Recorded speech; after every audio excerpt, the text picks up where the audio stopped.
From the creators of Relevant Magazine, this is the Relevant Podcast. Didn't make you. This is what have you been? Show yourself. Ooh, I took a chance to play you. I blame myself. I didn't make you. It's Wednesday, August 28, 2018, and it's the Relevant Podcast.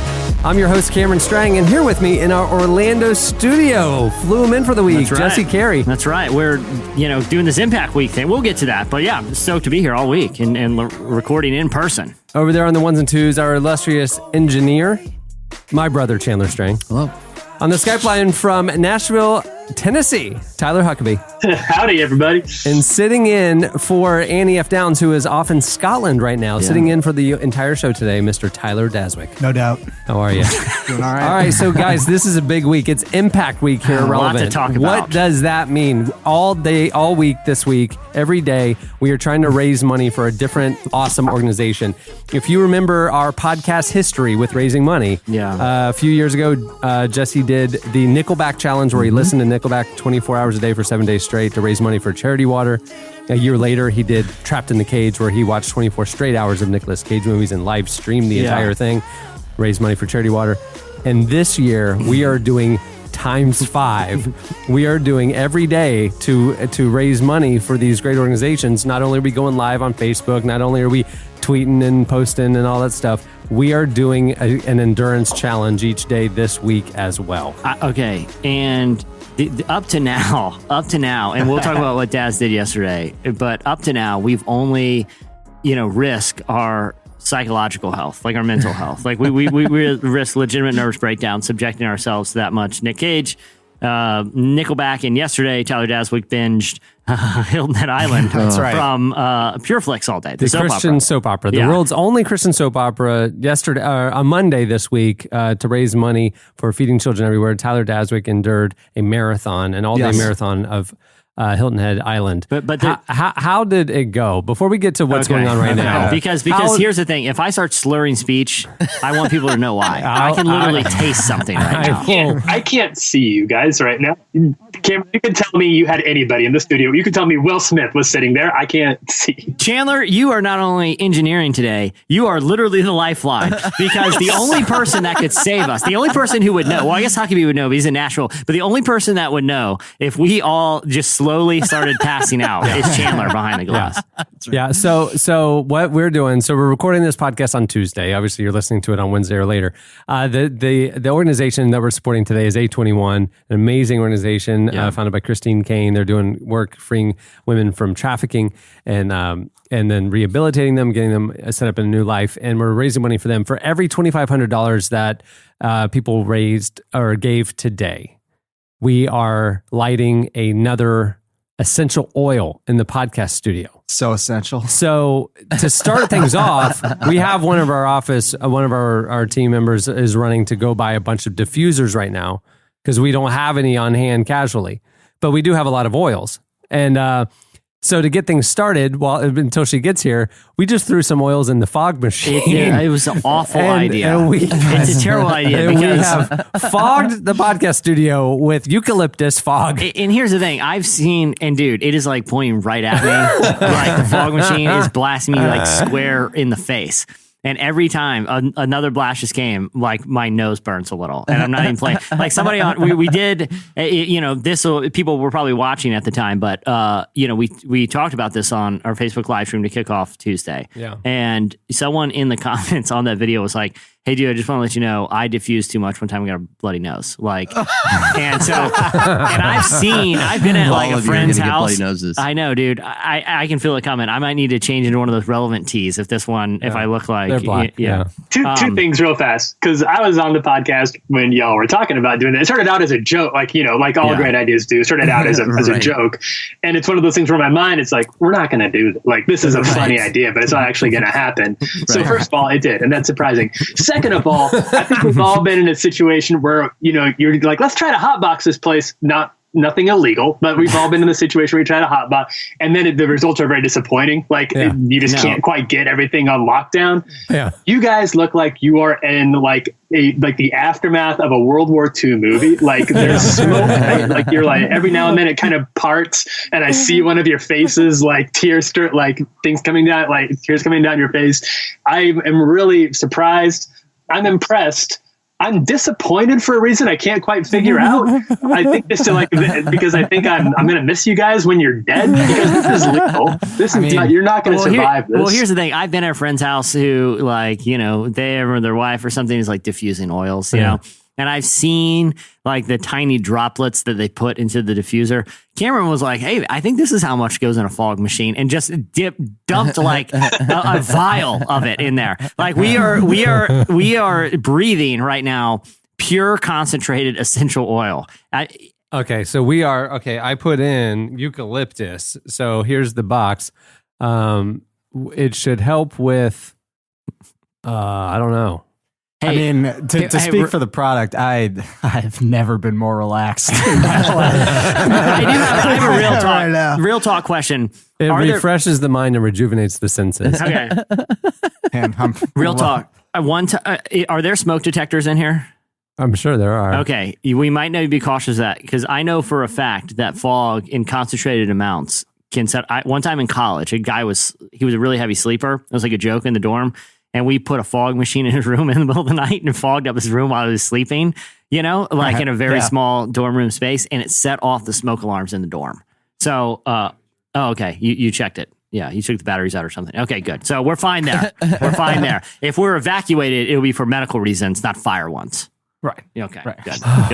Yeah. So people gave all day, day 21 day. You're listening to this. It's live for us, and it's past tense for you guys listening. Yeah. It's live for us, and also might be life. Like this could be the end of our lives too. So savor it. We will do anything for you guys to give money for these amazing organizations. What sin is this again, man? What oil was this extracted? This is eucalyptus. This was extracted from eucalyptus. Yeah. That pure. And I heard eucalyptus. It's invigorating. I heard eucalyptus. This could be total. This could be totally wrong, man. But I heard eucalyptus was like poison for everything but like koalas. I could be wrong about that. But dude, I'm not even joking. Dude, we got ones that'll be refreshing, rejuvenating, relaxing. This one's invigorating. So this should be a. That's and then weird. we'll be going together. You know what's weird? I thought this one was nauseating. So if the next Mark will be watching the total as we go, and if we cross another threshold, we will add more oils and light another diffuser. Yeah. Or if they haven't arrived yet, we'll just dump more in the fog machine. I think we need to do the fog machine, because here's the thing: if people are going live, we need to fog it out, man. Like people are giving. This is real. Like. I think we need to put our lives on the line here and use a machine for ways it was not intended, which is diffusing powerful oil extract of dangerous chemicals. And I think we got to mix and match some of these chemicals. I'm pretty chill right now. Give me some of that invigoration. This is invigorating. Who among us lift me back up, bring me back down? Yeah, who among us didn't have like a chemistry set when they're a kid and automatically look for the ones with a little skull and crossbones and dump them all in a cup with some bleach and just see what happens, okay? You guys did that, right? and you dumped out all the lame ones in the chemistry set and put like gasoline and weed whacker 2 cycle fuel in their place. I have my childhood home had red stains on the garage ceiling from some of my chemical experiments. Yeah, so we're well acquainted. Our immune systems have already built a tolerance to dangerous chemicals. Absolutely. Yeah. I've had a lot of Diet Coke and hot tamales in my life. I'm good. Yeah. I think so. Just a coating. Your whole system is coated. Yeah. It has to break through a gelatinous coat of sugar, and of artificial sugar in order to reach you. So we have a great show for you, hopefully. Coming up later, we talked to Miles McPherson. Yeah. He's a pastor of a big church in San Diego. Like 12,000 people a week go to church. And yeah, a huge church. Former NFL player. And, so this week is, we're coming right up on the beginning of the NFL season. He's got a new book coming out where he looks at racial equality. I mean, this guy, super influential. He's a part of NFL Sunday. Have you guys seen NFL Sunday? Yeah. That Trent Dilfer's thing. How does he pastor a church and be on NFL Sunday? Well, no. It's like an outreach to churches right before Super Bowl Sunday. Anyway, he's well connected in the NFL, a big church, a really important book about not just racial inequality, but how the church has had missteps and what they're going going to do to correct it? Coming from a guy who's had a lot of influence, you know, he has the perspective of someone who's involved with the NFL, but also is a pastor in a very diverse community. So excited that he's on the show today. Amazing. Yeah. I got back Sunday night from hood to coast. And if you're hearing this, I lived. Podcast listeners know, I mean, for months I've been talking about this race I got conned into doing. Yeah. I ran with Team World Vision, and our goal was to raise money for clean water in South Sudan. And Hood to Coast is the mother of all relay races. That's what they call it. It's a 200-mile relay from Mount Hood in Oregon to the coast of Oregon, 200 miles straight through. It's like a 32-hour race. You have a team of 10 or 12 people, and you relay. I mean, you take turns, and you run through the night and everything. It was something that there's a 45,000 person waiting list to do this race. Okay. Wow. So it is a big deal. I didn't fully appreciate the scope and enormity of what I was undertaking and how physically and psychologically difficult it would be. Psychologically difficult. It was unbelievably mentally tough. Because didn't you, the exhaustion, the altitude, just because you can't sleep. I mean, you're just like, you're in vans, you're not eating normal. I mean, just everything about it, everything was off. Well, one thing that surprised me when you came back, because I was picturing like you're running and there's like a van of dudes like right behind you. Yeah, that's what I was picturing as well. No. But you're like on long, lonely stretches in the middle of the night by yourself, essentially. 100%. Right? You are. So the way it works is there's these like predetermined transfer points where you transfer the baton to your teammate, and so you get dropped off there. The van would drop you off, and the van would drive with your team to the next checkpoint. You then run to it by yourself. So if you went down, with the other runners. let's say you turned an ankle or something. What would you do? Do you have a phone? Or I'm assuming you have like a phone. I didn't. In the woods of Oregon, there's no cell coverage at all. What would happen would be another runner would pass you and alert them at the next stop. But in the meantime, you're just out there waiting to be. Yeah, I mean, at night you're literally running. So you're running through towns. You're running through 2-lane roads and trails. There's gravel parts, and then downtown Portland, and then it's just every part of Oregon. Yeah, and you're. And everybody's like, oh, you're dropping an elevation. That's easy. I'm sorry, it's not easy when you drop 1,800 feet in one leg. I mean, it's like you're running. You're braking and trying to run at the same time. Especially if it's only one leg that dropped that elevation. It's a dangerous. It was difficult. So marathon, our team World Vision, these guys and girls are amazing. I mean, they run marathons, they do ultra marathons for Team World Vision, 53-mile races. I mean, they do crazy stuff. Wow. And I just got asked to, fundraise. It's a great cause, and that's why I said yes. I was absolutely not prepared. I mean, and that made me mad not that I wasn't good. I don't need to be the best runner. I don't care, but I wasn't my best. That really bothered me. Yeah. That I wasn't ready. And well, you're making up for it today, because what you may lack in endurance racing, your body can tolerate in toxic amounts of essential oils poured into a fog machine, which is not the intended use. At least with the diffuser, shit like heats it. Right. You know what I mean? Right. And it burns off like the the toxic. It's like dumping wine and like spaghetti sauce or whatever. It burns all the alcohol off. You just get that little taste. That's what the diffuser does. Literally diffuses, spreads it. We're blasting ourselves in the face with clouds of essential oil in a fog machine. So all that to say is don't get down on yourself, because you're doing something that those athletes wouldn't tolerate, because we're doing lasting lung damage. And I know none of those guys would be willing to sacrifice their lungs like that. It was remarkable. I mean, my first leg, I was the fourth runner. My first leg was almost 8 miles, and I had never run that far in my life. Wow. And it was like a 500-foot elevation change, but which sounds like a nice gradual slope over 8 miles, but it was nope. I went up a whole bunch, and then I went down a whole bunch, and the net was 500 feet, So it was like... How long was that stretch? Almost 8 miles. I mean, how much time did it take, would you say? For me? Well, I mean, if you're a runner, you'll know how I'm not when I tell you my time, but I was running a 10-minute mile over 8 miles. So it's still not bad. That's not bad at all. I mean, it was an hour. It was an hour and 22 minutes. It was an hour and 22 minutes of running, and I probably had never run longer than 30 minutes in my life. So it was unreal. And then you're in high elevation, thin air. Yeah. I mean, it was at 4,000 feet. I mean, that's where I started. And so then take us inside the van. The van got so disgusting. I was going to say, all I could think about you're coming off a run like that. Yeah. You are drenched. Yeah. You bring 3 and different changes of clothes. Us of things that can happen. I will just leave it at that. You know, it was a disgusting van. It was gross, and you're trapped in that thing for 30 hours. You know, I mean, and great people, great cause. It's one of those things that like just kind of rallying around each other. I mean, some of the guys on our team, I'm not kidding, we're running like up significant climbs, like 800 feet up. And they were running sub 6 minute miles. Wow. I mean, it's incredible. Amazing. That's crazy. And like, it was just amazing. And I pulled up the rear, but hey. I was number 2 in our team in fundraising. So that I felt good about that. Yeah, so exactly. People rallied around me and I appreciate it. My goal was to raise $10,000 for clean water and we were able to raise $13,000 for clean water. So I was really excited about that. Here's what I've determined, guys. It was like halfway through this first one, and I was like, I don't like not being ready. Yeah. I'm going to come back and do it again. But what I'm going to do is we're going to do a team relevant, and we're going to have some of the team will be staff, and some of the team will be some of our celebrity friends. Yeah. And we will do a team relevant next year, hood to coast. I already have it locked in. We'll do it through Team World Vision. We will have a Team World Vision team, okay?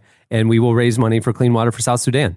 The reason why we're doing that is Lopez Lamont is the one who originated this. He's the one who got Team World Vision to do hood to coast. He's an Olympian, one of the fastest men in the world, if not the fastest. And he's a believer, and he's doing a lot of work with World Vision. He's from South Sudan. World Vision doesn't have a lot of work in South Sudan. They do some things there, but it's so unstable. Yeah. And so he said to them, I want you to do clean water in my home country, and then kind of put together this Team World Vision event. And so he's there every year. We had 2-time gold medalist Ashton Eaton on our team. Wow. Oh, no kidding. The decathlete, the best athlete in the world by definition. So he set the world record in the decathlon, and he's on our team. So I mean, it's incredible. You told me earlier that for the team relevant, it could be staff members or friends of relevant. So I have offered a job to Usain Bolt. Chandler, he's going to be associate producer of the pod. I love it. Can I tell you something? This is something that these guys were saying. So Ashton Eaton, best athlete in the world. Yeah. It kicked his butt because these guys, Usain Bolts, those guys, they don't run like this. Yeah. Marathoners don't run like this. Yeah. It's not a sprint. It's not a marathon. So endurance doesn't prepare you for it. And sprinting doesn't prepare you for it. Yeah. It is literally terrain, altitude, endurance. It's short, it's long, it's up, it's down. It kicks everyone's butt. Yeah. It is the racers that seem to thrive were the Ironman racers. Sure. Where he's just that. It is extreme and very, very hard. Yeah. There was a probably 30 Nike sponsored teams. Oh, wow. And one of them was going for the world record, and they were from Tokyo, and they came in and they were going for the record, and to run it, it's 199 miles to run and beat the record. And Nike was, if you followed them on Instagram, their story was plotting their, following, they had a film crew following these guys. Yeah. It was this crew from Tokyo. They had to beat a 4-minute, 50-second mile. That is insane. To beat the record. Yeah. Did they do it? And the first half, this is crazy. The first half, they were tracking at 4:44. Okay. Wow. And then so something fast. happened that at a transfer, a guy who was supposed to designate the path wasn't there yet. And the runner went the wrong direction. Oh my gosh. And had to come back, and they lost time. And they ended up at a 5:06 pace and didn't do it. 5:06 for 199 miles though. Yeah. I mean, it was crazy. This is the drama. But I mean, and at the end of it, there was like 10,000. There's like 10,000 participants, and they all end up at the beach together. And there's a big food, and there's a big party. And how would you like to be the guy that was like, all right, Bill, your job is pretty simple today. He's got to wait right here and point down that road in the fork. Okay, when he comes, point to the left. That's all you got to do. And he's like, sweet, what time do I need to be there?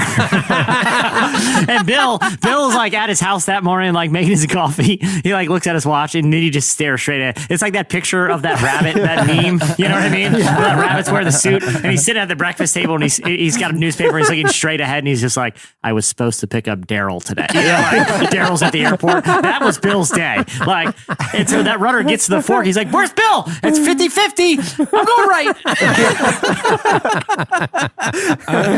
That's crazy. Anyway, so next year, and literally, this is me. This is my Enneagram 7. I go all in, right? All or nothing. Yeah. So on the plane ride, I'm renovating my house right now, right? On the plane ride back from Hood to Coast, I literally moved some renovation money from one room to creating a home gym so I can prepare. And I bought some equipment that I'm going to need. Got the bow No, it's about the treadmills and running, man. It's about running. And so I'm gonna be going all year long. I'm gonna be training all year long. You got a treadmill? Master. I got an incline one. All the greatest sets of TV. Run outside? Well, the problem is like with my schedule in the mornings, I can't get to the gym as much as I would want to, and then in the evenings, it's usually raining. Hey, Cameron, or I can't leave it for an hour and Cohen's home alone. So I need to be able to do it at home. Let me ask this. Tony Little Gazelle, how many did you buy? Because I feel like you want to buy one, then you want to buy a backup Gazelle because you don't want the routine to go if you need some Gazelle mate. You know what I'm talking about. Tony Little, people should watch the info. No, I don't know what you're talking about. Dude. So Tony Little is a man who he has like he has like a mane of hair. And he did some very compelling infomercials for his product called the Tony Little Gazelle. That's right. And I just saw it. I showed a picture. So Google Tony Little Gazelle wherever you are listening to this if you don't know. It's zero impact workout. You know, like I said, you shake weights in the morning, jump on the Gazelle for lunch, bow flex it midday, and then end with a hard thigh master session. I mean, just squeezing that thing. Just work those thighs. No one will have trained like that. So you could be extremely unprepared, or you could have a weird edge just because no one's ever tried that. I listen. I've racked up a significant amount of debt via QVC, so I recommend you don't get the credit card. Don't get the credit card. The QVC credit when card. they say 8 easy installments of $2.99, those installments aren't easy. Once around 4 comes rolling around. Okay, so just be careful. That's what I'll say. But I think there's a lot of equipment out there you can invest in. Okay, so for real, like Tyler, I know you run. Yeah, kind of. Can you fundraise? Never in my life. Oh, It's purely out of selfish motivation. Not even because I don't like it, so I don't know why I run. I have no. But you there's could. no. No, I'm saying, hypothetically you can could. you fundraise? Like this is the thing. Is like the threshold. There's 45,000 person waiting list for Hood to Coast. To get in, we each need to raise around $10,000. Oh, well, that's for clean water for South Sudan. That's it sounds like a lot, but it also seems like, we could, that's not like. Right. If we do a 10-person team, we each raise around $10,000. It's $100,000 for clean water for South Sudan. Let me put that in perspective for you, Tyler. That is only that's me financing all this fitness equipment that I just described. That's $10,000 isn't even the principal. That's just that's just on these credit programs. The interest. That's the interest. I mean, I'm in a serious amount of trouble here with these guys. That's a few $100,000. So, Jesse, I want to lose my house because of this. Jesse, remember how before the race you told me you were joking, but you're like, don't stretch. Yep. Right. Because I'm not really a stretcher. Yeah. Right. Exactly. And so I did a nominal amount of stretching. I was warmed up. I felt loose, Yeah. And then you go off on this 8-mile run, which my body's never done before. By the end of it, my right knee is like throbbing. Let me guess, that's the one you lightly stretched. Throbbing. No. My right knee's throbbing. So what we find out is I pulled my patella tendon, and I pulled my patella tendon because my calves weren't stretched, and then your leg got strained. I don't know what kind of. And so I have learned the hard way. I don't know what kind of quack told you that. That the doctor actually, and that I should stretch. So FYI, if you're going to go on big long runs, stretch your calves. Hot tub it for a couple nights beforehand. We literally did. Yeah, we hot tub. Should have done the trick. So I don't know. That's could have also done the essential oils because I cannot feel a single part of my body. I will say this. It's weird that you say it, Daz. My calves been tingling for 15 minutes now. Oh man, just brain chemistry. Honestly, just looking at it gives me a headache. So I don't know how you guys are doing it. Jesse, you said Dana said the mark it on the calendar for next year. She was like, she was following along your Insta stories the whole time. She's like, man, this looks really fun. You know, is Dana like a workout person, Jesse? Does she? She does. She beat me. She can beat me at any type of physical. You know, like the other thing is like she is more like I think of myself pretty competitive. She's way more competitive than me. That she'll beat me at a principle, but she she's encouraging me to give it a shot next year. So I'll be a part of the team. Give it a shot. What do you mean? I mean, like go for it. Like do it. Go. Yeah. Do the thing. Yeah, do the thing. You know. Yeah. Maybe we could all do it. I mean, I'm already like in peak physical condition. So the fun will be the hard part. The fundraising, I'll do it. Tyler's the guy that whenever we go to Lollapalooza or he comes to Florida or whatever and he stays with me or whatever, like I hear the door open and shut at 6:30 in the morning because he goes off for a run. He's one of those guys. Yeah. Like, but 8 miles. I don't think I've ever run 8 miles in my life. I think I've run like 3 or 4 miles. Daz, when we went to Lollapalooza, was getting up and working out. That's true. It's insane. It's true. We got a Men's Health ringer right here. I have 4 half marathons under my belt. Daz is a pro. I have walked several half marathons. I'll have you know. Oh, you know what? That's actually funny because I said this to somebody like going into it. Like I was telling one of my teammates when it was over, we were all eating voodoo donuts. Okay, and we're just talking about the carbon race. Up, recarbing. Yeah, recarbing. Got to replace. And we were talking, and she's her name's Emily, and she was a phenomenal athlete, just done triathlons, stuff like that. And I was telling him, like, I just wasn't prepared. I was like, man, it sobered me up. I'm going to be ready next year, And I said, I got to be honest with you. When I was coming out, like, I said on social media, like, I'm, blah, blah, blah, I'm not ready to this, that, whatever. And I got all these people saying, oh, it's fine. I ran a half marathon and I didn't prepare. I didn't train at all. Yeah. You'll make it, blah, blah, blah. And I told Emily this, and there was a couple other runners there, and these were serious runners, and they just rolled their eyes. They're like, you did not run a half marathon. Right. You walked a half marathon. You finished a half marathon, but you did not run it. There's no judging. And so then they said, it is not running if you are not under a 9-minute mile. Other than that, you are walking. Yeah, well. And that's true. If you are jogging, you're running at an 8.5 minute pace. Yeah. If you're walking at 12, 13, 14 minutes. So runners, just will look down on you if you finish anything above a 9-minute mile. I'm not trying to impress anyone. They actually say you aren't running. I'm not trying to impress anyone, and I have good news. Usain Bolt did accept the associate editor position, and he's starting soon. He shipped me a couple pitches, which are concerning, but he's on the team. So welcome aboard, Usain. Okay, well, my Hood to Coast thing though wasn't the only trying experience that we collectively have endured this week. Oh no! On Monday, Tyler, you did the Hilton Head Island Challenge. That's right. As we raise money for feeding children everywhere, you endured a marathon of the one and only Christian soap opera. That's right. Please tell me what happened. Now listen, I saw the tweets. I saw the updates. Yes. You were tweeting all day long about this. That's right. Yeah. That's right. Tweeting from the pod account. Listen, guys, I watched a lot of television. Mm-hmm. And now as a critic, you got to record everything you watch. And I'm open to anything. I watch the reality shows. I watch the CW teen dramas. I watch The Prestige on HBO. I watch it all. I've seen over 50. This is bad. 50 seasons of television this year so far. Wow. Hilton Head Island is the worst thing I have probably watched in several years. It is, but it's so distinctly bad that by probably like episode 14 or 15 of the 20 I watched, you kind of get seduced by it. And now when I close my eyes, when I close my eyes, I see the sandy beaches of Hilton Head Island burned. What does a Christian soap opera have? Yeah, like I don't there's even no understand sex, the there's plot. no drama, there's no what is it? I follow along, but I really feel like you need to transport us there. Like put us into the world of Hilton Head Island. All right, so Hilton Head Island, we enter the world of the Trisk family. The Trisk family has a broadcast media empire based out of Hilton Head. They broadcast the media capital of the Southeast, Hilton Head Island. It makes total sense. Well, maybe it's their vacation home. Which they are quick to tell you 32 million viewers every night on this news network. That's Super Bowl like numbers. Super Bowl-esque numbers on this 2017. Weirdly specific. Yeah. Right. It's weirdly specific. 32 million people are tuning in for a newscast broadcast from Hilton Head Island. That's the setup. Right. That's the setup.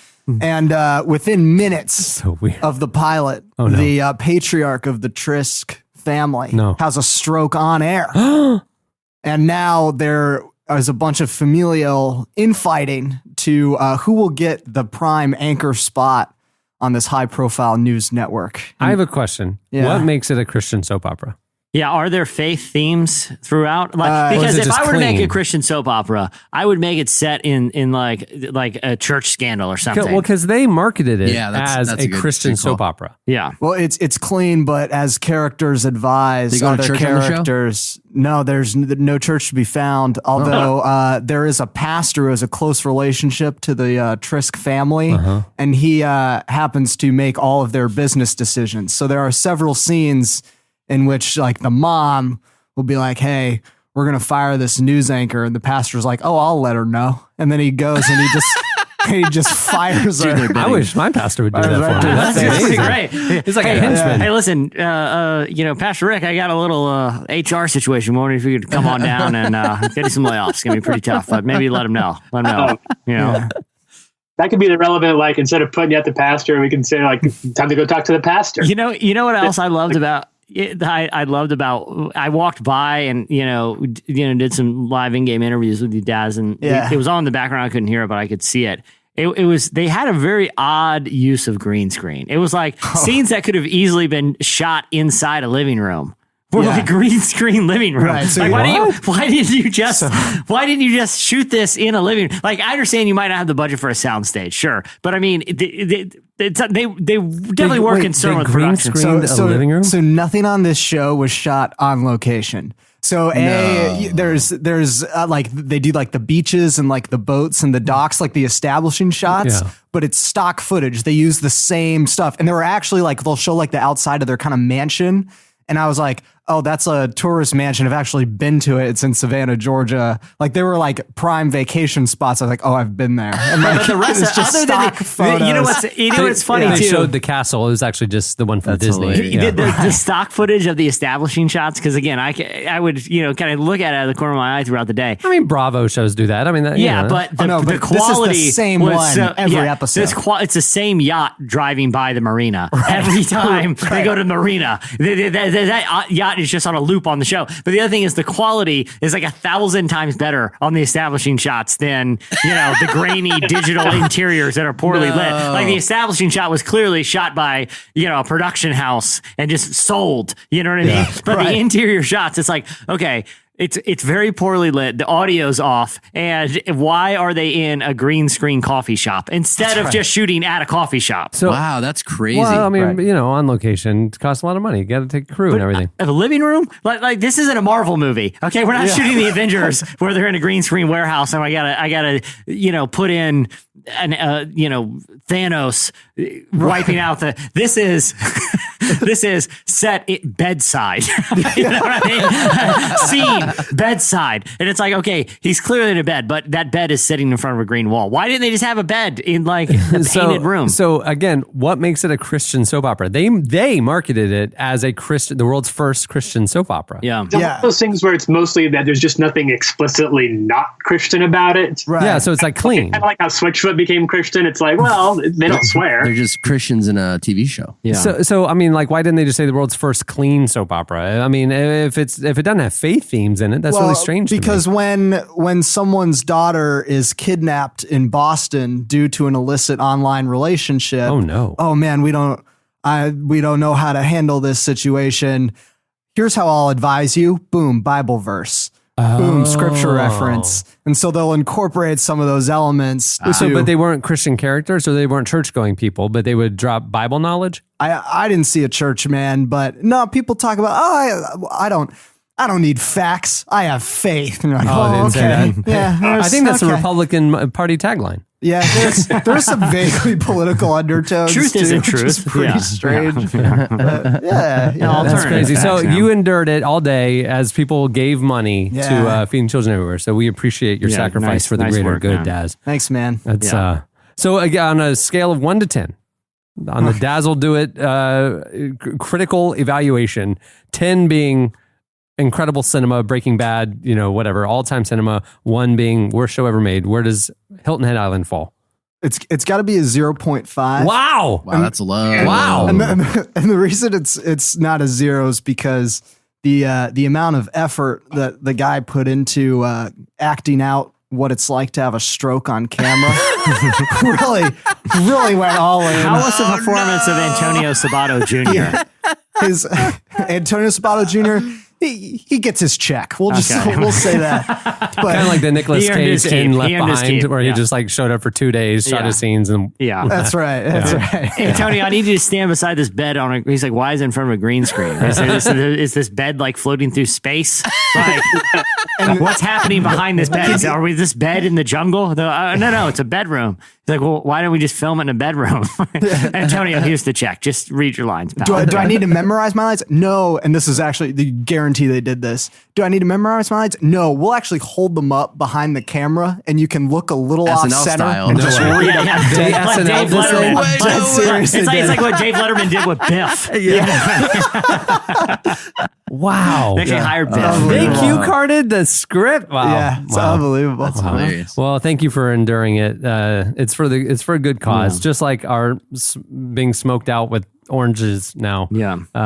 Is for a good cause. Delightful citrus. All right, well, moving the show along, it's time for our look back at what happened this week in culture and entertainment. It's time for In case you missed it. Well, in case you missed it, this week, Insecure actress, and she's not Insecure, it's the HBO show Insecure.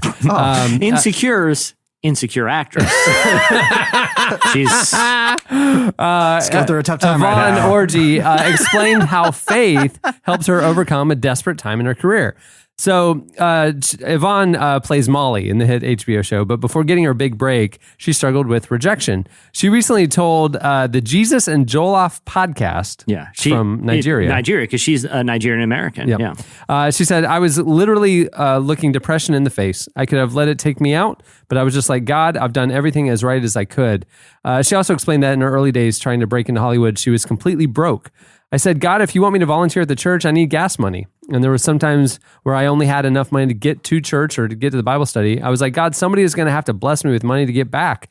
Each time somebody on Facebook would be like, hey, God put it on my heart to give you $200 in your PayPal.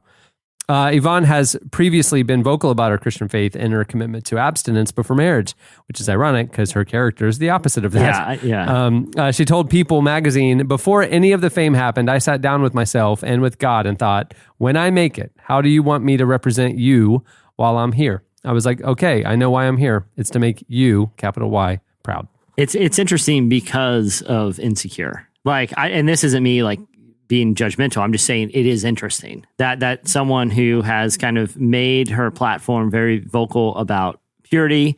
She has in her contract she won't do nude scenes, which again is ironic given the.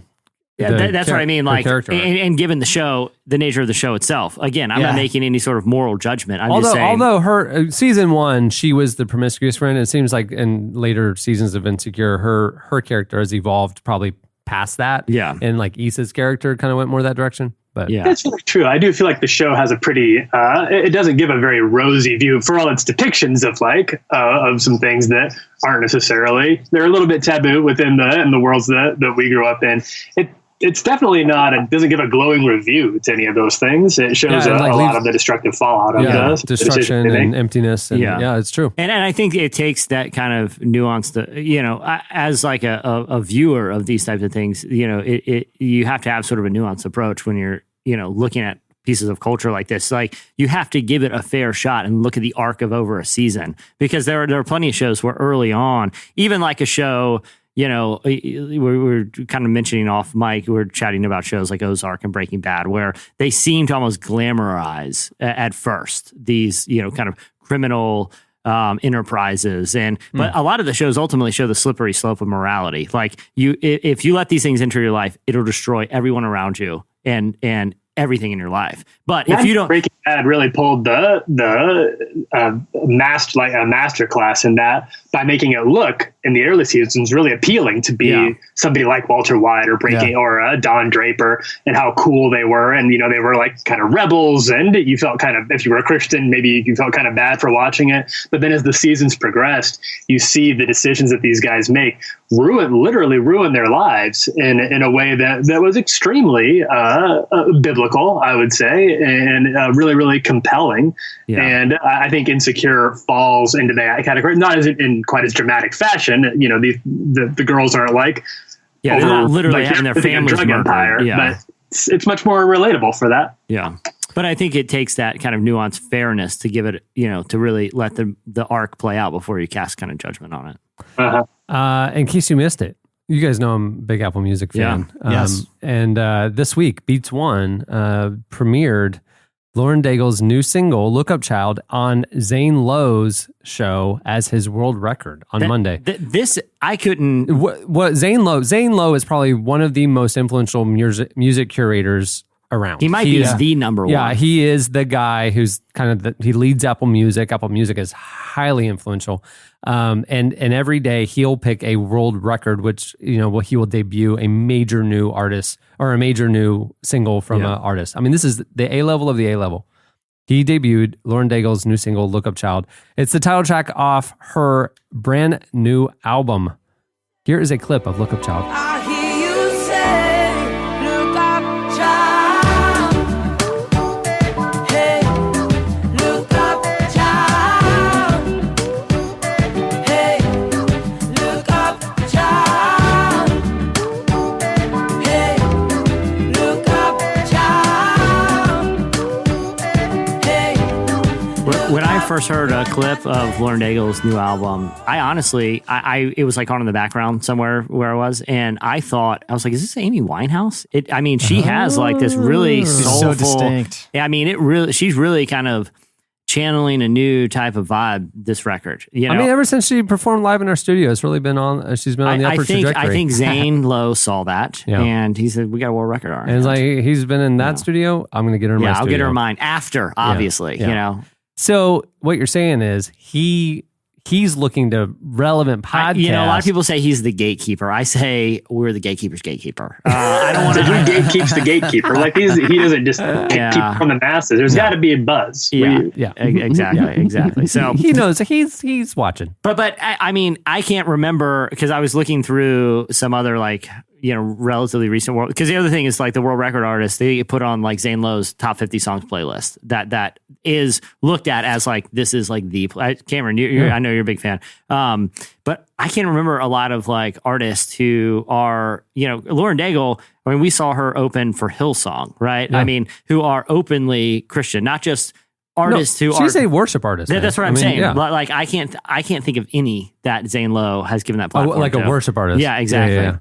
Yeah, that's true. Obviously NF had a number one album. Lecrae's had number one albums. I'm trying to think. Those are like crossover dudes. Like, like it's a little different when it's a worship artist. This is like a worship artist. Now, her new album is a little bit more broadly. It's not necessarily vertically lyriced, and but still, I think a lot of it is. I think though that sonically, just how it sounds. I talked to her a couple of weeks ago. It doesn't sound like a worship album. Yeah, and it was something I was like, oh, I would hear this and I mean this in like definitely positive. I would hear this in a Starbucks. I would hear this in a restaurant. I would just hear this out in the world, and it doesn't feel like contextually specific. Right. And I think that's awesome. Yeah. Good for her. And she's a good person. It is called Look Up Child, so that's literally vertically minded. Yeah. I feel a little tardy to the party on this one because I hadn't heard about her until the You Say video came out, I think through Relevant, where we posted it on there, and she's fantastic. If I hadn't heard about it on Relevant, and if I hadn't been paying attention to lyrics, it wouldn't have occurred to me this is a Christian artist. And you know how you kind of can tell sometimes? Yeah. You're out flipping through the radio and you're like, I don't know what's going on here, but this is a Christian thing. She skirted that. And it's like, is this soft country or is this Christian? Well, I want to make one correction to what Chandler said. He said, Look Up Child's clearly a Christian song. It's actually literally. I hate to correct, but it's about a kid who wasn't watching where he's going, bumped right into her. And she decided to do this ballad. Look up, child.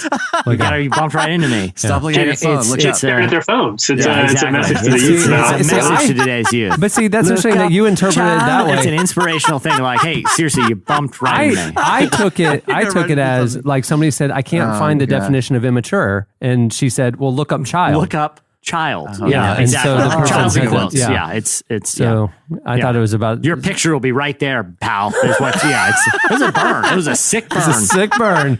Look up child in the dictionary, and your picture is going to be there. I think what Zayn recognized is this is a layered song that it applies to a lot of scenarios. Whether it's a spiritual person looking up to God in their moment of despair, or it's just a kid goofing around on his phone playing Fortnite and he bumped into her. Or if you're like I said, if you're throwing out the burn to that immature, That's the magic of her lyrics, though. I think it could really be layered. I think that she casts a wide net. It's a Rubik's cube, and you can turn it in all directions, and it makes a new array of colors. It's that's what that's what separates the girls from the women. The songwriting. Hey, Des, you said you already talked to her, right? Because I don't think we'll be talking to her after our. Okay, good. So it's still happening. Okay, I just want to make sure. Okay. In case you missed it, Ariana Grande this week spoke out about the importance of mental health. Yeah. In an emotional interview with Beats One Radio, the pop star discussed her song Get Well Soon, which is a track about mental health and dedicated to the victims and survivors of the Manchester bombing at her concert last year. She tearfully explained why mental health shouldn't be ignored. Here is a clip. Mental health is so important. People don't pay enough mind to it because we have things to do. We have schedules, we have jobs, we have, kids and places to be and pressure to fit in and Instagram stories, whatever you're trying to put on facade, trying to keep up. People don't pay attention to what's happening inside. I'm so sorry. I'm falling apart. Yeah, that's why I felt like it was important. I just wanted to give people a hug musically. And I feel like the lyrics can be kind of corny when I talk about wanting to hug you and stuff, but I really do. Because it's just I don't know. People got to be nicer. That's pretty incredible. You know what I respect about it? I think there's so many empowerment anthems in pop music. You get a roar from Katy Perry, but there just doesn't. There's no bottom to it. There doesn't feel like there's anything behind it or underneath it. Swish swish. Right. Those empowerment anthems. Yeah. Look up, child, about that kid. Do you think he's going to hear that song and be like, I should watch where I'm going? He's like, don't yell at me. I'm in the middle of Fortnite here. Middle of Fortnite. There's a cube that showed up. You guys hear about the cube? Showed up middle of Fortnite. Oh, I did hear about the cube. You got to follow it around. Yeah, exactly. Anyway, but look up, child. Your cube will figure it out. Anyway, I'm sorry, Des. But I think what is cool about this situation is her 2017 was so incredibly challenging and unspeakably so in terms of that concert and the fallout and everything that happened as a result of that. I think it's so cool that an artist and a figure of her stature, especially among super young people. You're not talking about that she's short. Got you. Is that she'll just be this is still really hard. This is still really hard for me. You don't have to have it all together. I feel like that's you see so many artists and influential people they're automatically feel like I have to be poised after dealing with tragedy, or I have to move on and be okay, see, it's capable of moving on. You don't have a lot of artists that have that platform to be it's okay to not be okay.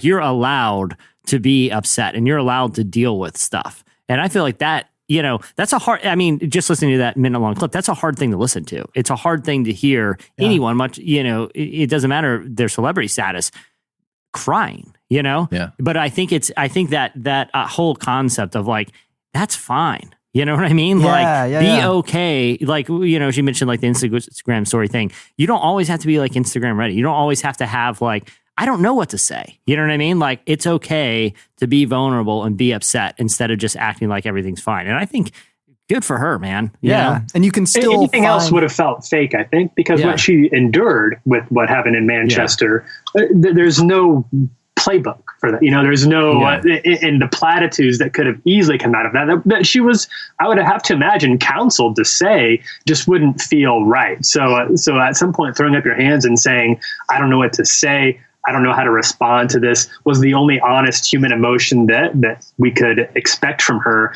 And I'm glad that she recognized that and didn't try to be anything more than that. It's been powerful to watch her ascend. You know, I would say to her, look up, child. While we were talking, I actually usually I has made to, it because otherwise she's like staring right at your stomach. She's very small.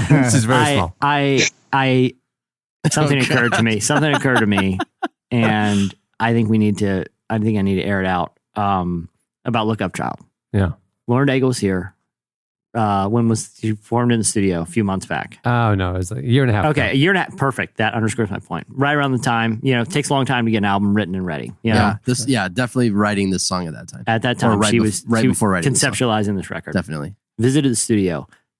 Who could she have possibly run into that may have been glued to their phone playing a game called Pokemon Go? That was me strolling around the office. I was playing the entire time she was here. She was Chandler's out there looking for Pikachu. Wandering around outside. He's wandering around outside. We're trying walked to record right into her tour bus. Right into it. Looking for a Chimander. There's a Chimander under that bus. It was definitely over there. I could. Lauren Daigle's in her tour bus. And she sees. I'll be honest, he dresses like a child. Snooping around her bus, looking for a Chimander. She's in the window waving. Get out of here, creep. Get out of here. Eventually, Chandler, his gym is under attack and he runs away. And Lauren Daigle realizes, I have the record. Look up, child. Incredible we put those pieces together, Chandler. I think you should get royalties on that. I think you're right, man. Yeah. I'd say greater than 0% chance. It's plausible. Can we just agree the timeline matches up to plausibility? And Chandler knows his Pokemon, it's not like he does it less, but a year and a half ago, he was in the throes of this thing. That was probably peak Pokemon Go. And he was here. You were here when she was here. I was, yeah. I recorded this is an incredibly plausible scenario that he... I don't know. We'll never know whether or not the lyrics were originally Look Up Chandler. The label was like, her producer was like, man, this is close. This is close. I feel like it's a little specific. How great would it be? Look up, Chandler. That Amy Winehouse, that smoky Amy Winehouse ballad. Look up, Chandler. And it's like, man, this is close. So we need one syllable difference. I think this could be a world record if we change one syllable. She's like, all right, child, because he is a child. Wait for the B-sides. Wait for the outtakes. It'll be VH1 storytellers. Yeah, I don't know. She'll tell the context. Behind the music. Yeah. Behind the music. Hey, speaking of Chandler, you had a big week this week on Twitter, Yesterday man. was a big one, man. Please inform the public of what happened. I don't know where it came from because a month and a half ago we talked about the Chili's thing. Yeah, it was a while ago. It was one of my favorite episodes in recent memory. Yeah. Like it was the episode where the Chick-fil-A black card came up that's owned by Mr. Corey Asbury. Yeah. And then Chandler's love for Chili's came up and we started. Well, I had said that I would, if I could choose a black card to a place, it would be Chili's. Right. Yeah. That's right. And imagine that. A black card for Chick-fil-A, unlimited Chick-fil-A. Yeah. And Mr. Corey Asbury has one of those. And we talked about like if Chandler, could reach out to Mr. Roger Chili. Right. That's right. It was one of my favorite I forgot about that part. Mr. Roger Chili, the founder of Chili's. That's right. Of course. Right. Anyway, he was going to do his new podcast from there. Yeah. Chilling at Chili's with Chandler. Yeah. Chili Chat. Chili Chat. It should be called, I think we should retire it. Child's Chili Chat. Child Chili Chat. Okay, anyway. So then randomly, obviously people on Twitter talked a lot about that. Yeah. Chandler has over the years. Well, a couple years ago, I had said, I went to a Chili's and I was just thinking about how I love Chili's. I tweeted, I love Chili's. They responded to me. This said, is years we love ago. You too. This is 2 years ago, 3 years ago. This is like he had just had a really great studio session with Lauren Daigle. He captured a Chimander under her tour bus. It was a great day. It was a great day. Flying high. It's like, I gotta go to Chili's tonight. To celebrate. Yeah, so I had retweeted this tweet to prove that they loved me back. Yeah. After this episode. And out of nowhere yesterday, they hit me up in response to this tweet and they said, DM us your address so that we can send you your black card. Okay, here's the thing though. They would have had to listen because the mention of the black card. That's what I'm saying. So we didn't say anything about Roger Chili downloaded that episode. Roger Chili. Hey, people talking about Chili's. They got a savvy social media. They got a savvy social media team. I will say this about the social media team. They really take the long con. Right. You know, I mean, it takes years for these jokes to unfold for them. Right. So they liked it. They listened to the pod. You know, and how would they even know what episode to listen to? I mean, that's what I'm saying. Like, yeah, it wasn't titled that way. That's why. Well, I think it's in the description. I think we talked. Yeah, but like that, they probably Googled relevant podcast Chili's or something. Okay, I think it's. I think we did put it. I think I wrote that description, so I think it's right there. You know, all right. That's what's so confusing is the timing. You know what I mean? It was just out of the blue. Conceivably, the only way that they would have had the black card reference. That means y'all pay attention to this. The official Chili's account contacted Chandler and said, "Please DM us your information because we want to know your address to send you your Chili's black card." Right. And because the original joke was we were talking about Corey Asbury's Chick-fil-A black card, which he took in lieu of a payment, which we said foolishly. He, in a text to us, he has disputed our financial calculations that he made the wrong move. He stands by it. But anyway, he played at a Chick-fil-A event. Instead of payment, he requested that they give him a black card. Chandler brought up, I would take a Chili's black card. And that's when we went down this long run of Chili's jokes. The only way that they could put the pieces together. If they heard that part that we were talking about a black card. I'm like pretty excited, like legitimately excited to see what the black card looks like. Like a Chili's black card. I mean, what if it's just literally a black gift card though? That's what I was thinking it might be. No, I bet he takes it out and it's like carbon fiber. I hope so. It's like the American Psycho scene where they're like dropping business cards. He lays it on the table and like a little hologram of a chili just like slowly rotates in front of him. And you know, you slide it, it has a special like VIP door that you slide it in. And when you slide it in, like the confirmation, instead of going, boop, boop, boop, boop, it goes, I got my baby back. And it's like, okay, come on in. All right, we got a black card holder. He swiped it. I wonder if it's like it might be like just a front of the line card, like, cause there's always, every time I've ever been to a Chili's, there's like 15 people in the lobby waiting. Hey, they do serious. Chili's does serious, but forget about going there on a Friday night. Yeah, just forget about it. If that black card wasn't even like for a free bill, but like just cut the line. I mean, that's worth it. Because, dude, imagine we don't know because I don't even know if they had a black card up until then. I think they might have made one. Jerry Seinfeld talks about this, because everybody talks about the American Express black card, and he talked about this clearly on Comedians in the Cars Getting Coffee. Yeah. That he was like shooting a commercial. And one of the crew said to him, like, "Hey, you have an Amex black card?" Yeah. And he said, "No, what's that?" And he goes, "What are you talking about? It's an exclusive card. Everybody knows about it. I assumed because of your involvement with Amex, you would have had one." And Jerry calls the president of Amex and says, "Hey, I want a black card." And he goes, "Those don't exist. It's mythology. Yeah. But you know what? We'll go ahead and make them." And so he made a black card, or they started doing black card because of this crew member asking Seinfeld, and Seinfeld asking the president of Amex. Jerry has number one. Yeah. And now they exist. So here's my theory, though, because we talked about explicitly. Yeah. Specifically. Because I've confirmed this, by the way, because Corey, we had a lot of theories about what the Chick-fil-A black card entails. Yeah. Corey Asbury said it's free Chick-fil-A for life at any Chick-fil-A. I was doing some research this past week after your Chili's thing came up because I was just looking at black cards. And there's a Reddit thread, and it was like, I'm a manager at Chick-fil-A, ask me anything. It was like an AMA, for someone who worked at Chick-fil-A. And it was a lot of random questions about recipes and things like that. One of the questions was a rumor of a black card. And the manager's like, I know they exist.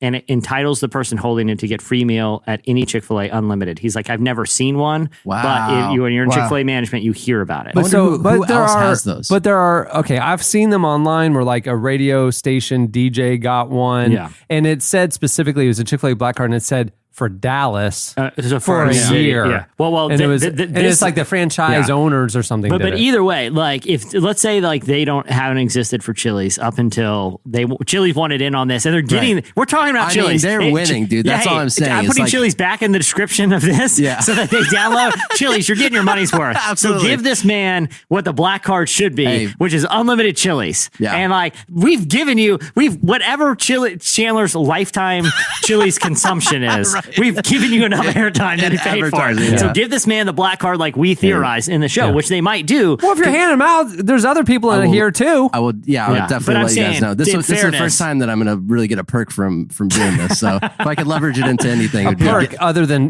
pay. Paycheck. But if you guys get like free stuff from the the sponsors and all that stuff. If I could just leverage this into one thing, it'd be the Chili's black That's true. card. That is true. In fairness, like we've gotten a lot of meal kits and shirts and razors and mattresses. Watches. I get 10 books a week. Like I have a library. Chandler, cool socks. Chandler's finally getting his due. What's long been due to you, real friend. good too. Yeah. All right. Well, lastly, in case you missed it, it's a sign of the apocalypse, folks. Starbucks is bringing back pumpkin spice lattes early this year. The coffee chain is bringing the much maligned flavor back this week. It's the first time they've ever done August. This is insane. This is insanity. Pumpkin spice latte in the month of August.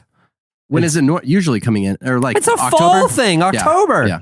It should be September crisp 9th. outside, not August. Yeah.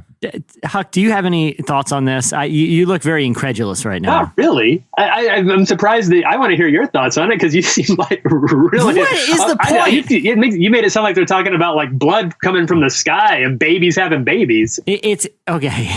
Look up, child. What? Yeah. Wake up! Look up, child. Okay. Pumpkin spice isn't a thing. Okay. It's a syrup. I agree with you there. I have no affinity for pumpkin spice. Tyler, have you ever had pumpkin? Okay, have you ever eaten a piece of actual pumpkin? Well, no. I don't think anybody has. It's I've had like pumpkin disgusting. pie. That's What? the closest I've come to. There's nothing. There's pumpkin's not in anything. Pumpkin pie isn't even literally pumpkin. Yeah. Like it's in a can. Okay. Yeah. Like Yeah. it's What's in just it's an artificial flavor. It's an idea. Pumpkin It's is a very not. It is a food. no. Pumpkin curry. Go to a Thai restaurant, order pumpkin curry. It's the best And curry how you does have. it taste? It tastes delicious. It sounds disgusting. Pumpkin curry, you name two gross things and you put them together, it just makes them grosser. Pumpkin spice isn't real. Once we start throwing out God's natural boundaries for seasons, where's the line? Starbucks is playing God right now, okay? He's given us a lunar cycle and time trips around the sun, and we know when seasons start. Yeah. Does anyone not see this madness? They're playing God. You're saying this is them thumbing their nose at the natural order of things, which is after the summer equinox. Yeah, September 22nd. They can put it on the menu. Who do they think this is idolatry? This is God doesn't know best. I know best. It's pumpkin season. I'll tell you when it's fall. Yeah. Yeah. This is insanity. This is a threat. I don't see why like some of these Christian organizations aren't all up in arms about this. They get up in arms about everything. This is Starbucks. So you're saying that Christians have taken on the war on Christmas. They should take on the war on fall. Don't they see what's happening here? Yeah. It's a slippery slope. Like, doesn't Eric Metaxas have a direct line to the White House? He could solve this with a phone call. Listen, we have several. I could probably contact. You know what? I mean, seriously. Like, imagine if Trump tweeted about this, like incredulous about it. Dude, like people would Numbers it back down tomorrow. Hey, do you know, totally change it. Silent. You know what, man? Honestly, like we are like 1 degree separated from putting this in his ear. Like a lot of like people like evangelical leaders that he's like called upon, like we could probably contact. I want to know which one's on the fringe with him and be like, okay, it's gone too far. I can go down into blazing glory, and they plant this in his head. Like I have a couple I'm thinking of. I don't want to say their name out loud, but I'm legit.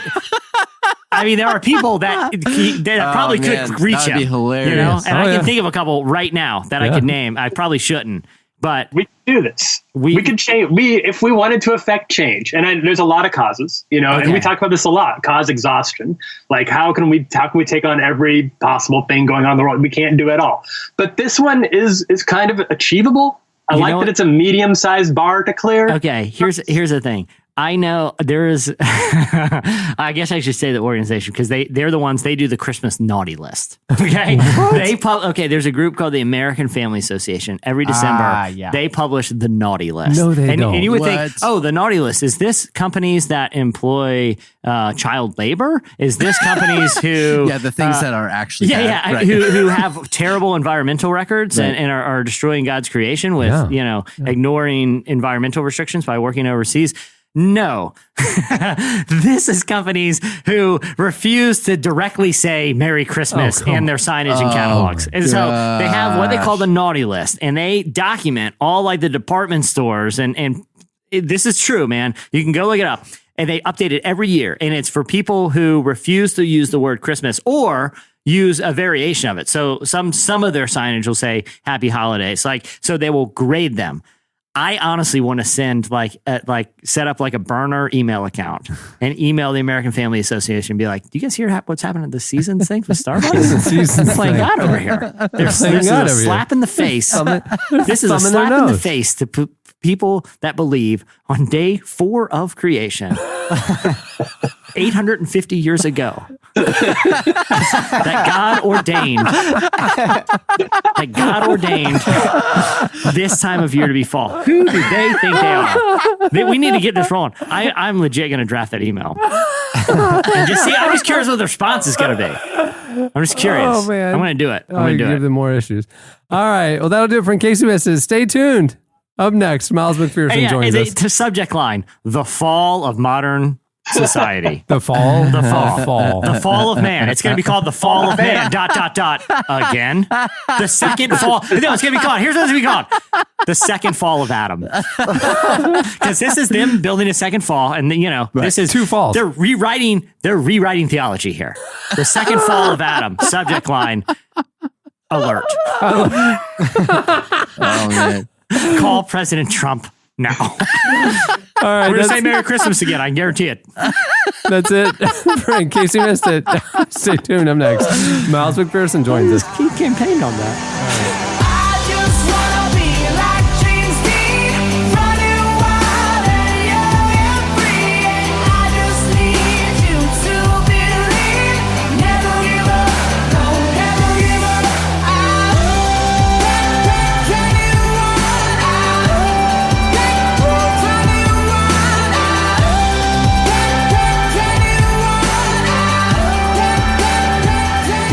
Listening to Bleaker. The song is James Dean. At the beginning of the podcast, you heard Louis the Child and Max with the song Dear Sense. Miles McPherson is the pastor of San Diego's Rock Church, which draws more than 12,000 people every week. He's a former defensive back for the San Diego Chargers and has contributed to the popular Football Sunday church outreach, which brings the stories of players including Carson Wentz, Matt Forte, Brandon Marshall, and others to churches around the country. In his new book, The Third Option, Miles tackles racial division and looks at how the church can be a more effective voice for racial reconciliation in America. Here is our conversation with Miles McPherson.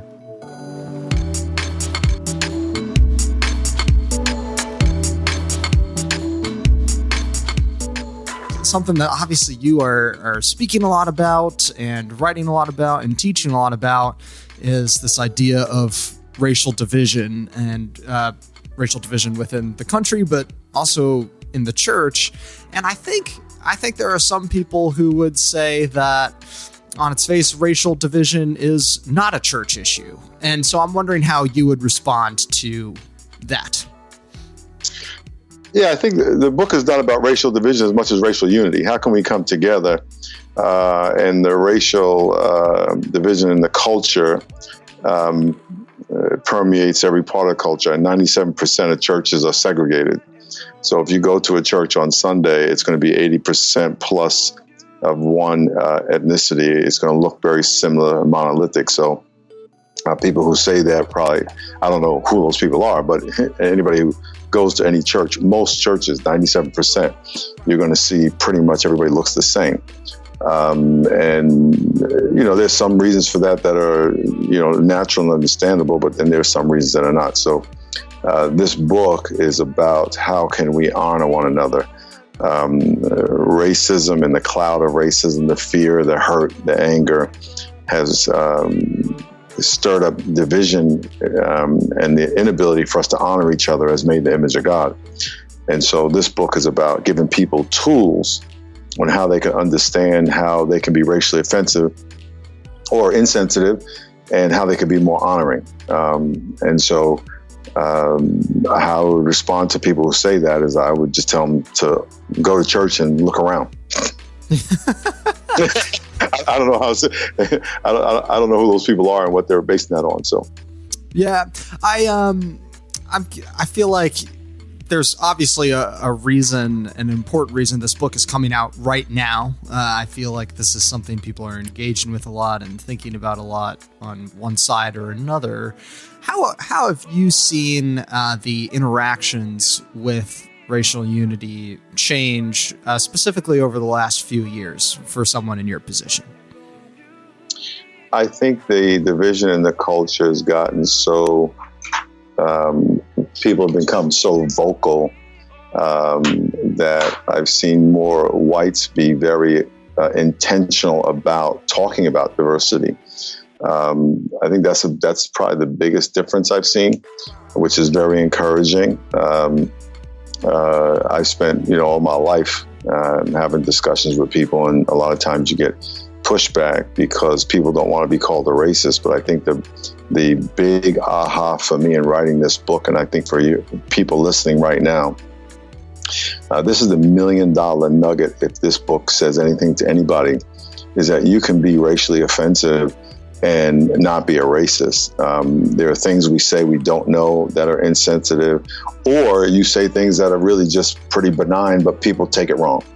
And I think we all just need to do a little better, myself included, 100% of us, at honoring people, their pain, the things about them we don't know, their burdens that people carry we just don't even know. And we need to stop just thinking about me, and I need to start thinking about you. And so every single person, whether you're Black, white, Hispanic, we have blind spots about how we are dishonoring to people or how we can be more honoring. And this book is not to call people racist, but teaches how to be more honoring. And that's the focus of the book. That's a cool distinction between, like accusing people and maybe pointing out blind spots that people have. How can people sort of check themselves in this area and evaluate their own thoughts and behaviors for ways that they might be being insensitive without knowing it? Yeah, I think the person listening or considering the book needs to ask themselves, do I want to learn? Do I want to learn about blind spots? Do I want to learn about being honoring, or do I not care? You have to start there. And if you say, I want to learn how to be more honoring. If you're listening to this now saying, well, I'm not a racist and I don't need it, you're being a little more too defensive than necessary. I've learned so much in this process about myself that I never knew. And it was so liberating to not only to learn it, but to write it in a way where people would feel not attacked, but informed and equipped. I see this book as a tool for people, to give people resources and ideas on how they can be more honoring and how they can learn about themselves, be more loving, be more accepting. And so I think the first thing people need to ask themselves is, do I want to learn? Do I want to be more honoring? Do I want to be a better salesperson? If you're a salesperson, it's going to help you relate to people better. No matter what you do, it's going to help you relate to people better, have better relationships with co-employees, people on your team. It's just going to empower people to have better relationships. And so I think the first thing that people need to ask, do I want that? And then read the book with an open heart. And it'll inform you. It's not going to beat you on the head. It's going to give you a big hug and say, hey, think about it this way. For example, people say they don't see color. I know people will say that, and in their heart, they're saying, I don't want to discriminate. Well, that's very different than saying, I don't see that you're Asian or that you're Black or white. I remember the first time someone told me they didn't see my color. I thought they meant they didn't see red, blue, or yellow. And they said, no, I don't see your color. And I said, well, does that mean I'm white like you? And why would you say that to me if you didn't see it? So, of course we see it. God's given us eyes, and He's made us all beautiful and creative, no matter what color you are. And by the way, white is a color as well. So we're all colored something. Yeah. And not only are we colored something, God created us so creatively that color can change when we get a tan. And so, instead of saying I don't see color, we should say, no, I see exactly what you are, and I appreciate it, and I want to learn about it. And that's so much more empowering and liberating than lying to yourself, basically. You know, because the only time you say you don't see colors when you see it, and you don't want to talk about it. So it's going to empower people, encourage people, liberate people, give them the tools to live a more free life and have better relationships with people.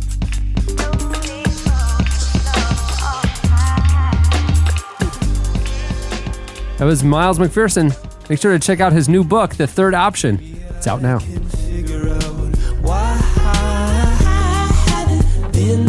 Myself, and I feel like my friends being put through this hell, feeling I think that I'm living, if you could call it living, so brash and unforgiving, ruled by the vibe I'm bringing, serving myself. You're listening to Hippocampus. The song is Bambi. Okay, it's time for your feedback. So last week on the podcast, how do we get? Oh, to I was this talking about question? Jersey Shore. Jersey Shore. Jesse was broadcasting live from his family vacation, his annual vacation to the Jersey Shore. It got us thinking. For the question of the week, we wanted to know your funniest or weirdest vacation stories. Everybody's had odd experiences or seen odd things while on vacation. We wanted to know yours. You hit us up on Twitter at Relevant Podcast, and you also posted on the podcast episode page at relevantmagazine.com. Here's a few of our favorites. I really like this one from Travis. Travis says, my best friend and I were traveling through Albania in 15 minutes. Wow. Yeah, I know. Exotic. And 15 minutes into our road trip, we saw a man walking a bear on a leash. Wow. That's okay. What? How did the bear get there? Is that all we got? That's it. That's all the detail we have. If you see a man walking a bear, you don't ask questions. You just keep going. I feel like you've made like otherwise you become like a novelty headline on the internet. Subplot. Yeah. U.S. tourist mauled by bear on leash while touring Albania. Yeah. You know what I mean? Like, just keep going. Just keep going. Yeah. It's better. Whatever the story is, it's not as good as still having your face gnawed off by a bear. Hannah, they go right for it. They go right for the face. Right for the face. Naughty list. It's naughty list. All bears. On the naughty list. All bears. Bears, naughty list. No more face maulings. I'm going to email American Family Association about this. This is up the same kind of in the same vein as yours, Daz. Rebecca says, I was in middle school on a youth group beach vacation to Garden City. At night, our leaders would take us to get ice cream in the little downtown area. One night, we saw a group of people gathered around a baby stroller and went to check things out. A woman was gently petting a full-grown beaver who was strapped into the stroller. As she pulled the beaver out to hold it, we watched it defecate all over her.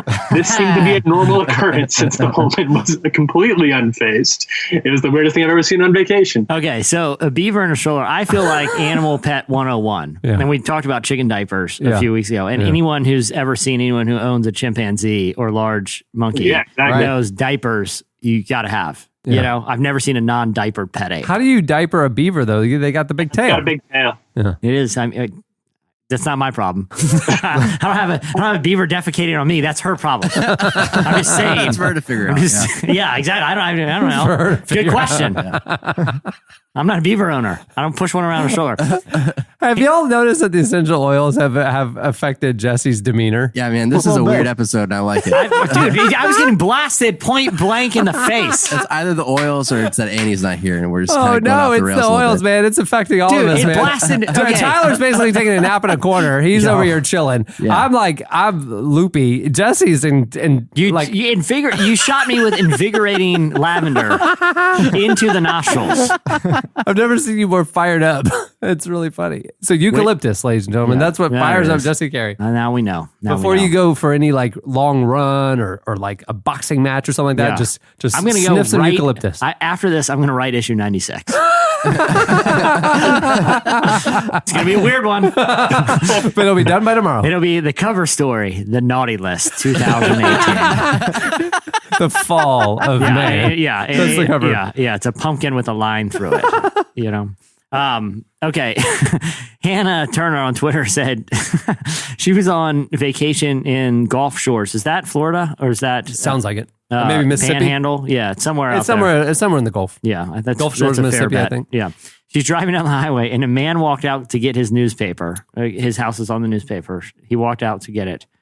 Not wearing any clothes at all. Gulf Shores, anything goes. Again, like a bear on a leash. Just keep going. You just keep going. You don't stop or ask questions. Yeah. Don't ask questions. Yeah. Don't pet the beaver. Okay. Brian, he had kind of a humble brag. Did you guys see this one on the episode page? Yeah. Brian, he kind of threw us in there. Hey, good on him though. When he vacations, he goes to visit a church. Like if he vacations and it falls on a Sunday, he goes find a church to go to. Like he's not taking a vacation good on him. Do you guys do that? Nope. When you're on vacation? Nope. No. Just pop in a church? It depends on what city. If I have like Hillsong, New York or something, I will go to church. This is clearly one that he doesn't know. Okay. No, I don't just visit rando churches. Okay. So he's on vacation. He visits a church and he says, and he's acting like this is like a frequent occurrence. Maybe it's because he's a first time visitor. No one knows him. But he says when he goes on vacation, he hates when he goes on vacation is visiting a church filled with huggers. Oof. Okay. Yeah, he says, awkward. I'm on vacation. I don't want to be hugged by some strange person I literally met for the first time. Churches should have a sign on the doors that warn people that they are huggers. I even make the first move and extend my hand for a handshake. But do they care? Nope. Straight for the hug. No other establishment in the world would this happen except for churches. That's fair. But it's probably because he's new. Right? Like they really want to welcome this person because they could think this isn't just a guy on vacation. Right. I don't know, man. I visited churches a lot of times. I don't think I've ever been, I don't know about ever, but certainly not enough for me to notice that I've been like, oh man, churches are sure, there's a lot of hugging people at this church. Yeah. I'm trying to think of sometimes like never a stranger. If I see somebody, we'll go for the handshake, bro hug. Right. You know what I mean? Like, hey. Would it be like a Southern thing? You know what I mean? But a full embrace of a stranger, I don't know. Yeah, like he's you gotta vacationing see south. it. You got to see them a few times. I'm going to first. email the American Family Association about this. They should be aware. They should be aware. I'm not saying they should do anything. Right? No, they should just be aware. They should be aware. It's on the radar. This is happening. Yeah, it's on the radar. What's you guys' standard when it's greeting time at church? Like a time to shake hand. Do you engage? I reluctantly do the handshake to the people in my direct vicinity, but I've usually quarantined myself in the back row in the corner, so there's only one or two people. You know what I I found can't see you like in that time, Cameron. That's not your. Yeah, no, I'm good. You're not. You know what I found is helpful with the handshake. Handshake, and then you do one big pump out because it signals right away. Oh, this isn't gonna last. This isn't gonna progress. We're not gonna evolve the handshake into a bro hug. No handshake, contact, one pump, you're out. I like it. I do handshake and I go for a back of the hand and a caress. Because it shows I'm a stern person, gentle and stern. Naughty list. McKendra lives on an island and she goes to the beach pretty regularly, but she sees a lot of vacationers at the beach. But one experience she wanted to talk about, it was one evening and she looked out and there's an empty beach, just a towel laying on the sand. A man enters the water ankles deep and just begins blowing a shofar, and he blows it in all directions and then goes for a swim. Gotta hit all corners of the wind. Oh yeah, he was announcing to King Neptune that he was on his way. Maybe he found the shofar. Maybe it was like a cool piece of Maybe it was driftwood. a conch shell. Yeah, exactly. Wow. Well, there's a lot more. You guys, like Jesse, have seen and experienced a lot of weird things on your vacations. You should go do yourself a favor and check out the last week's episode page for those stories. Okay, it's time for this week's editorial question of the week. Hey. Well, earlier in the show, I told the guys about Hood to Coast this week. We heard about Tyler's marathon of Hilton Head Island. Yeah. We're seeing what will happen when you OD on essential oils right now. For this week's question of the week, we want to know, what is the hardest thing you've ever attempted? The hardest thing you've ever taken on? It could be going back to school when you're, working. Yeah. It could be you tried to climb Mount Everest. And we want to know the hardest thing you've ever attempted and how did it turn out? Yeah. It could be that you've ingested a toxic amount of essential oils and you're attempting to not die. Right. Whatever. We want to hear. We want to hear. Hit us up on Twitter at Relevant Podcast or post your longer stories on the podcast episode page at relevantmagazine.com. We'll read our favorites next week. Well, before we wrap it up, a couple of reminders. One, go over to relevantmagazine.com/Impact Week. If you're hearing this show during the work week, it is still going on now. Wednesday, we're going to be doing some projects with Preemptive Love Coalition. Thursday, we're raising money for emergency relief for East Africa through World Vision. And on Friday, we're raising money to build wells with Charity Water. Join us. We will be doing various challenges throughout the week. Right there at the website, we will be putting the live streams as we go live throughout the day. You can give right there. You can participate and help us spread the word about Impact Week. Help us spread the word. Tweet about it. Tell your friends. The more eyeballs, the more people we can get participating, the better. We're trying to make a difference this week. Join us. Hey, on Friday's show coming up, don't miss it. We have an amazing in-studio performance with Johnny Swim. Yeah. And we will be telling you about the brand new issue of Relevant, which is coming out later this week on Friday. It'll be debuting. We will tell you all about it. And on the cover, our friends, Johnny Swim. Yeah, I am super pumped to talk about this issue. We've got some great content, some great studio stuff. We'll be rolling it out starting on Friday. You won't want to miss that show. It's going to be a fun one. Yeah. Okay, well, many thanks to Miles McPherson for joining us. Make sure next week to check out his new book, The Third Option. You won't want to miss it. And with that, we will wrap things up. I'm Cameron Strang. I'm Jesse Carey. I'm Tyler Daswick. I'm Chandler String. I'm Tyler Huckabee. We will see you on Friday. I didn't make you. This is what have you been? Show yourself. Ooh, I took a chance to play you. I blame myself. I didn't make you. Thank you for listening to the Relevant Podcast. If you like what you heard, be sure to leave us a review on iTunes. Check out other shows from the Relevant Podcast Network in the podcast section at relevantmagazine.com. And while you're there, browse exclusive podcast merchandise at our online store. Make sure to subscribe to Relevant Magazine. Info is available at relevantmagazine.com/subscribe. I want you to stay. Couldn't help myself. I wish you would stay. Keep on going away. Keep on going away. Couldn't help myself. I want you to stay. Couldn't help myself. I wish you would stay. Cover story, The Naughty List, 2018. Relevant Podcast Network.